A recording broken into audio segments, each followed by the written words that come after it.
현재 마요르카의 순위는 12위입니다. 만년 강등권이던 마요르카가 안정적인 중위권에 있다는 것만으로도 이미 구단 목표는 달성한 겁니다. 이강인과 무리키의 조합 덕분에 컨퍼런스 리그까지도 넘봤으니까요. 하지만 시즌 막바지로 갈수록 이강인의 탈압박과 드리블 돌파 외에 눈에 띄는 장면이 안 나오면서 유럽 대항전 진출은 어려워졌습니다. 하지만 이강인은 이런 상황 속에서도 주머니 속에 들어있는 송곳처럼 두각을 드러내고 있는데요.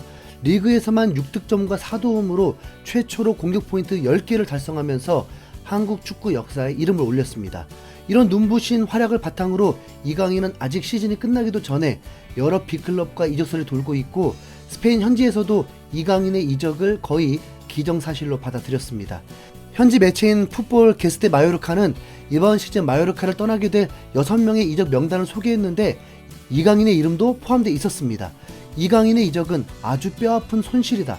그가 FA로 마요르카와 계약할 때 적절한 이적료의 제한이 온다면 떠날 수 있다고 약속했다라면서 이강인이 마요르카 입단 당시에 이적에 대한 조항을 포함시켰다고 분명하게 언급한 것입니다.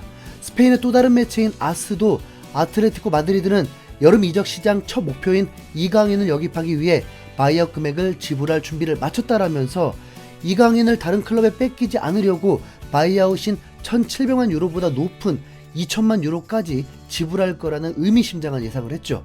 아틀레티코는 지난 1월에도 이강인의 영입을 시도했지만 당시에는 구단의 반대로 인해서 이적이 성사되지 못했는데요.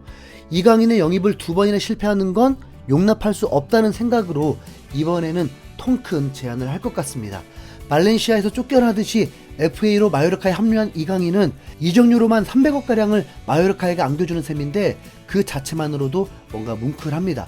현재 이강인을 원하고 있는 수많은 클럽이 있지만 정작 우리는 이강인 본인이 무엇을 원하는지에 대해서는 잘 모르고 있습니다. 수많은 언론들도 자신들의 입장에서 이강인의 이적에 대해 떠들고 있지만 이강인과 인터뷰를 하는 것도 아니고 대부분은 빅클럽들의 입장에서 이강인을 원한다는 말만 하고 있죠. 자, 과연 이강인이 원하는 것은 뭘까요? 이걸 알아보기 위해서 직접 16년 전에 했던 방송을 찾아서 이강인의 인터뷰를 찾았습니다. 그리고 너무나 명확하게 이강인의 목표를 들을 수 있었죠. 이강인은 과거 슛돌이 시절에 이미 자신의 꿈이 3가지를 또박또박 밝혔던 겁니다. 그중 첫 번째는 국가대표이고 두 번째는 훌륭한 축구선수였는데요. 이 2개는 벌써 다 이뤘습니다. 카타르 월드컵 멤버로 합류해서 우루과이와 가나를 제치고 원정 16강까지 달성했으니까요. 이강인이 훌륭한 국가대표라는 걸 부정하실 분은 아마 없을 겁니다. 앞으로도 한국 축구의 주축으로 더욱 활약할 일만 남았죠. 인터뷰를 들어봐도 강인님은 웬만한 어른들보다도 훌륭한 성숙한 인격을 갖추고 있습니다. 그럼 남은 3번째 목표는 뭐냐? 바로 챔피언스리그 우승이었습니다. 이강인이 아틀레티코로 이적한다면 일단 바로 챔스에 나갈 수 있습니다. 물론 바로 우승할 수 있는지는 물음표가 붙는 게 사실이지만 적어도 최초로 챔스에 데뷔하면서 이강인의 꿈과 가까워지는 겁니다. 이강인이 프리미어리그로 이적하기를 바라는 팬들도 아주 많습니다. 아무래도 지금은 프리미어리그가 세계 최고의 리그니까 당연한 거죠. 이강인의 목표로 봤을 때 맨시티에서 러브콜을 보내고 있다면 아마 무조건 갔을 것입니다. 이강인의 마지막 남은 꿈인 챔피언스리그 우승이 가능한 최강팀 중에 하나니까요. 게다가 펩 과르디올라 감독은 스페인 출신의 감독이라서 현재 이강인의 축구 스타일과 아주 잘 맞아떨어질 겁니다. 물론 주전 경쟁이라는 부분에서는 초반에 어려움을 겪을 수 있지만 이강인이 보여준 실력이라면 충분히 맨시티에서도 주전으로 활약할 만한 수준입니다. 맨시티 미드필더들의 나이는 평균 30대에 접어들었기 때문에 슬슬 세대 교체를 해야 되거든요. 20대 초반에 이강인이 합류한다면 맨시티 입장에서도 매우 훌륭한 다음 세대를 찾게 되는 거고요. 하지만 이강인의 에이전트가 SNS에 올린 사진 말고는 더 진전된 소식이 없습니다. 오히려 맨시티가 아니라 다른 팀들이 더 극성맞는 상황이죠. 토트넘과 아스톤빌라. 이번 시즌 챔스는커녕 컨퍼런스 리그조차 확정되지 않은 중상위권 팀입니다. 이강인은 아마 손절을 하고 싶을 겁니다. 우선 이강인을 원하는 팀들은 현 소속팀인 마요르카보다는 몇 단계 레벨이 높은 팀입니다. 프리미어리그는 전 세계에서 가장 치열하다고 평가받고 있고 거기서 최소 중위권 이상 팀들이니까 일부 리그 잔류가 목표인 팀보다는 당연히 훨씬 강팀들이죠. 기본적으로 돈도 더 많고요. 하지만 이강인의 꿈을 생각해 볼 때 토트넘이나 아스톤빌라는 최종 목적지가 될 수 없습니다. 손흥민은 어린 시절 박지성을 보면서 메뉴 선수가 되는 게 목표였다고 했으니까 분데스리가에서 잘하고 있었지만 프리미어리그 이적을 선택했던 것이고, 김민재 역시 프리미어리그 입성이 목표라고 직접 밝힌 적이 있기 때문에 나폴리에서 33년 만에 우승을 하고도 이적을 할 거라고 예측하는 겁니다. 하지만 이강인은 자신의 목표가 프리미어리그라고 한 적이 없거든요. 프리미어리그든 프리메라 리가든 이강인의 최종 꿈은 챔스 우승입니다. 그런데 최근 갑자기 아주 강하게 이강인을 원하는 팀은 챔스 우승과도 매우 거리가 먼 토트넘이라는 팀입니다.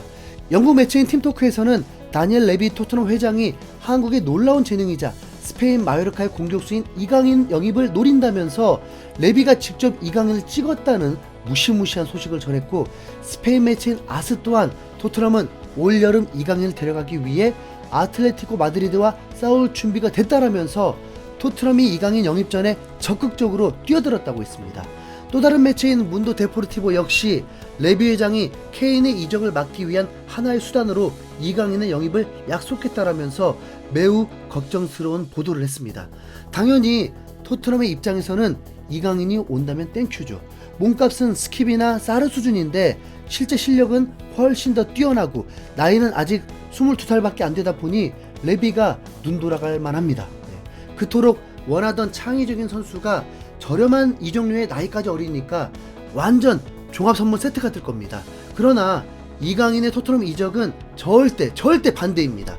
토트넘이 아니라 이강인의 입장에서는 전혀 도움이 되지 않기 때문이죠. 앞서 말씀드렸다시피 이강인은 챔스 우승이 목표인 선수입니다. 그런데 토트넘은 이번 시즌에 챔스에 나가지 못합니다. 유로파 리그조차 쉽지 않은 상황이죠.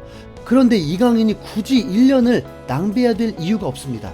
뭐 주급을 몇 억 주면 몰라도요. 그런데 짠돌이 레비가 파격적인 주급을 줄 리도 없고, 손흥민과 케인의 경우만 보더라도 한번 토트넘 선수가 되고 나면 떠나기가 엄청나게 힘듭니다. 발렌시아 시절에도 구단주 문제 때문에 이적도 못하고 갇혀 있었는데 토트넘에서도 레비 때문에 더 좋은 팀으로 이적 못하는 숨막히는 상황이 올 수도 있습니다. 토트넘을 가느니 차라리 순위가 더 낮은 아스톤빌라가 이강인에게는 더 도움이 될 겁니다. 뭐 22살 나이에 이적한다고 해서 평생 썩는 건 아니니까요. 이강인이 올 시즌 어디로 향할지는 뭐 알 수 없지만 기왕이면 챔스에 나갈 수 있는 아틀레티코나 뉴캐슬로 가서 이강인의 마지막 남은 꿈을 향해서 더 가까워지는 걸 추천하고 싶은데요. 이강인이 꼭 챔스 우승을 하길 바라고 그걸 직접 라이브로 보면 좋겠네요. 대한민국 4강까지 콜?